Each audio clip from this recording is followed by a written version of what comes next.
제2장. 슬프다. 주께서 어찌 그리 진노하사 딸 시온을 구름으로 덮으셨는가. 이스라엘의 아름다움을 하늘에서 땅에 던지셨으며 그의 진노의 날에 그의 발판을 기억하지 아니하셨도다. 주께서 야곱의 모든 거처들을 삼키시고 긍휼히 여기지 아니하셨으며 노하사 딸 유다의 견고한 성체들을 허물어 땅에 엎으시고 나라와 그 지도자들을 욕되게 하셨도다. 맹렬한 진노로 이스라엘의 모든 뿔을 자르셨으며 원수 앞에서 그의 오른손을 뒤로 거두어 들이시고 맹렬한 불이 사방으로 불사름같이 야곱을 불사르셨도다. 원수같이 그의 활을 당기고 대적처럼 그의 오른손을 들고 서서 눈에 드는 아름다운 모든 사람을 죽이셨으며 딸 시온의 장막에 그의 노를 불처럼 쏟으셨도다. 주께서 원수같이 되어 이스라엘을 삼키셨으며 그 모든 궁궐들을 삼키셨고 견고한 성들을 무너뜨리사 딸 유다의 근심과 애통을 더하셨도다. 주께서 그의 초막을 동산처럼 헐어버리시며 그의 절기를 폐하셨도다. 여호와께서 시온에서 절기와 안식일을 잊어버리게 하시며 그가 진노하사 왕과 제사장을 멸시하셨도다.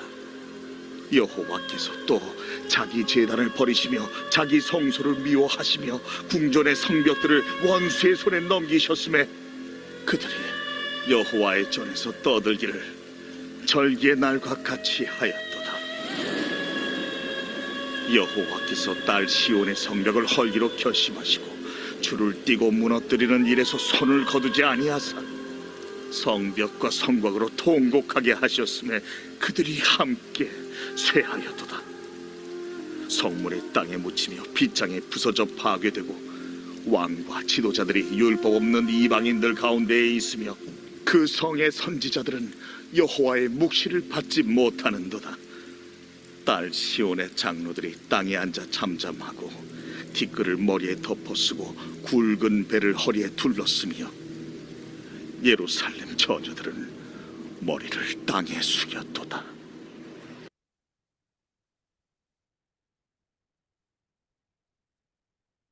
오늘 본문의 말씀은 예루살렘 성과 또 왕궁과 백성들의 집, 지도자들과 백성들이 하나님으로부터 심판을 받는 이런 말씀을 하나님께 호소하고 있는 말씀입니다. 오늘 본문에서는요, 예루살렘 성과, 성전, 또 지도자들에게 임한 하나님의 진노를 말씀을 하고 있습니다. 오늘 본문 1절에 보면 슬프다 주께서 어찌 그리 진노하사 딸 시온을 구름으로 덮으셨는가 라고 질문을 하고 있습니다. 주께서 어찌 그리 진노하십니까? 라는 이런 질문을 했습니다. 이 질문은 왜 우리를 이렇게 심판하십니까? 라는 질문이 아닙니다. 어떻게 이렇게 크게 진노하심으로 심판하십니까? 라는 이런 의미인 것이죠. 우리가 잘못을 하면은 부모님한테 한 두세 대 맞겠지라고 이렇게 생각을 할 때가 있습니다. 그런데 부모님은 자녀의 잘못을 보고 100대를 때려서 징계를 하였어요. 자녀의 입장에서는 깜짝 놀라게 되는 것이죠. 내가 생각할 때는 작은 죄이기 때문에 두세 대면 충분할 것 같은데 부모님은 그 죄를 심각하게 생각하고 100대를 때린 것입니다. 지금 에레미야의 심정이 바로 그런 것이죠. 유다 나라가 하나님 앞에 죄를 지었습니다. 죄의 심판을 받는 것은 당연합니다. 그런데 이렇게까지 가혹하게까지 하나님께서 어찌 이렇게 심판하십니까? 라고 예레미야는 하나님께 질문을 하고 있는 것입니다. 2절에 보면은 주께서 야곱의 모든 거처들을 삼키시고 긍휼히 여기지 아니하셨음이요 라고 했습니다. 하나님의 심판으로 예루살렘 성이 무너졌습니다.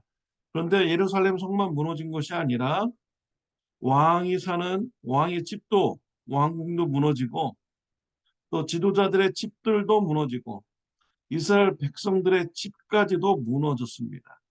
근데 단순히 무너진 것이 아니라 거처들을 삼키시고라고 말씀을 하고 있어요. 우리가 음식을 먹을 때 씹어서 천천히 먹습니다. 근데 너무나 배고프면 어떡합니까?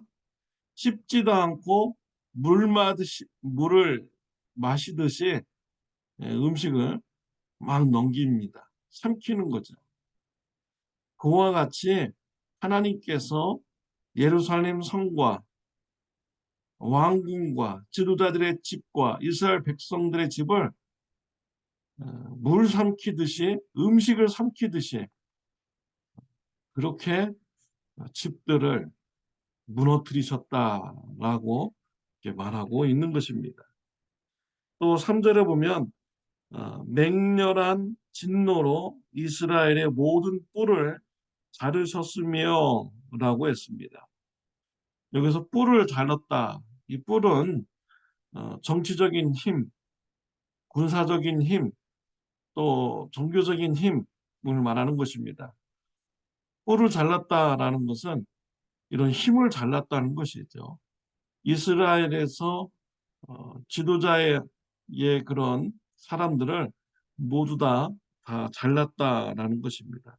그런데 맹렬한 진노로 잘렸다라는 것입니다. 맹렬한 진노는요, 콧김에서 분노의 그런 숨소리가 나면서 진노를 발산하는 것이 바로 맹렬한 이런 진노인 것입니다. 단순한 지도자들을 처벌하는 것이 아니라 그 안에 분노가 가득 차서 콧김으로 맹렬한 분노의 숨소리가 나면서 지도자들을 심판하였다라는 것이죠. 또 6절 말씀해 보면은 주께서 그의 초막을 동산처럼 헐어버리시며 그의 절기를 폐하셨도다. 여호와께서 시온에서 절기와 안식일을 잊어버리게 하시며 그가 진노하사 왕과 제사장을 멸시하였도다. 예루살렘 성전도 허물어졌습니다. 그래서 절기를 지킬 수가 없도록 만들어지는 이런 상황이 된 것입니다. 근데 하나님께서 이 성막을, 이 성전을 다 폐허시키는데 소막을 동산처럼 헐어버리시듯이 그렇게 했다라는 것입니다. 오두막이 있는데 이 오두막을 철거하듯이. 근데 단순히 철거하는 것이 아니라 어, 난폭하게 오두막을 철거하듯이 다 때려 부시고 막 이렇게 하듯이 어, 성전을 그렇게 허파시켰다는 것이죠. 그렇게 성전을 무너뜨리게 하셨다라는 것입니다. 예레미야 선지자는 유다 백성들이 하나님 앞에 죄를 졌지만 이렇게 물 삼키듯이 음식을 삼키듯이 하나님께서 진노를 바라시고요. 콧김에 분노의 숨소리가 나듯이 지도자들을 심판하시고 또 난폭하게 집을 부수듯이 성전을 폐허시키는 이러한 일을 하십니까? 라고 질문을 한 것입니다. 사람들은요, 자신들이 짓는 죄에 대해서 가볍게 생각합니다. 그리고 그런 죄의 심판도 가벼울 것이라고 기대를 하고 있습니다. 내가 지은 죄는 별것 아닌 죄고 또 거기에 대한 심판도 가벼운 이런 심판일 거야 라고 이렇게 생각을 합니다. 그러나 그렇지 않습니다. 하나님께서는 정의로우십니다. 공의로우신 분입니다. 죄에 대한 심판을 하시는 분이 바로 우리 하나님이신 것입니다. 하나님께서 유대 백성들에게 이렇게 삼키듯이 또 맹렬한 분노로 또 난폭하게 심판하셨다라는 것은 유대 백성들의 죄가 그만큼 심각하였다라는 것을 말해주는 것이죠. 이스라엘의 지도자들, 그들은요, 가난한 자, 약한 자들을 빼앗는 것에 대해서 음식을 삼키듯이 서둘러서 약한 자들의 것을 뺏었습니다. 그리고 맹렬한 분노의 숨소리가 코에서 나도록 이웃들을 대적하였고 못살게 굴었습니다. 종교 지도자들은 하나님 앞에 바로 서지 못했습니다. 하나님을 사랑하지 않았습니다. 하나님의 말씀을 순종하지 않았습니다. 형식주의적이고 위선적인 이런 종교 지도자들, 하나님께서는 난폭하게 그들을 심판을 친 것입니다. 죄가 이렇게 무서운 것입니다. 저와 여러분의 삶은 어떻습니까?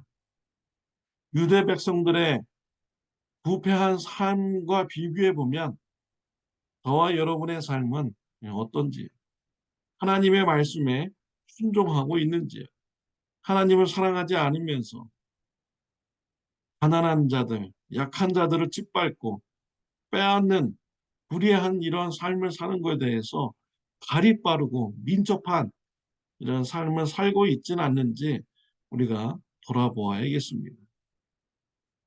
죄를 경계하는 삶을 살아가는 저와 여러분들이 되시기를 바랍니다. 저와 여러분의 죄를 위해서 우리 예수님께서 십자가에서 고난받아 죽으셨습니다. 여러분들은 어떻게 생각하십니까? 아니, 내 죄가 얼마나 큰데 예수님께서 저렇게 십자가에서 못 박아 죽여야 되나? 그렇게 내 죄가 심각한 이런 죄였는가? 여러분 그렇게 생각하십니까? 잘못된 생각입니다. 우리의 죄가 얼마나 심각하면 우리 예수님께서 나의 죄를 사해 주시기 위해서 십자가에 못 박고 죽어야만 되는, 그래야만이 해결되는 이러한 죄였던 것이죠. 우리가 감당할 수 없는 이런 죄의 심판을 받아야 될 자인데 예수님의 사랑으로 우리가 구원함을 얻게 되었습니다. 예수님의 사랑에 대해서 감사하며 성화의 삶을 살아가는 저와 여러분들이 되시기를 바랍니다. 예수님을 전하는 저와 여러분들이 되시기를 바랍니다. 기도드리겠습니다. 하나님 아버지, 오늘 말씀을 통하여서 죄의 심각성을 우리가 다시 한번 생각하게 되었습니다. 죄에 대해서 경각심 가지게 하여 주옵시고 죄를 멀리하는 성화의 삶 살게 하여 주옵소서. 우리 예수님의 십자가의 은혜를 기억하며 예수님의 십자가의 은혜에 보답하는 삶을 살게 하여 주옵소서. 예수님의 이름으로 기도드렸습니다. 아멘. 좋은 하루 되시기를 바랍니다.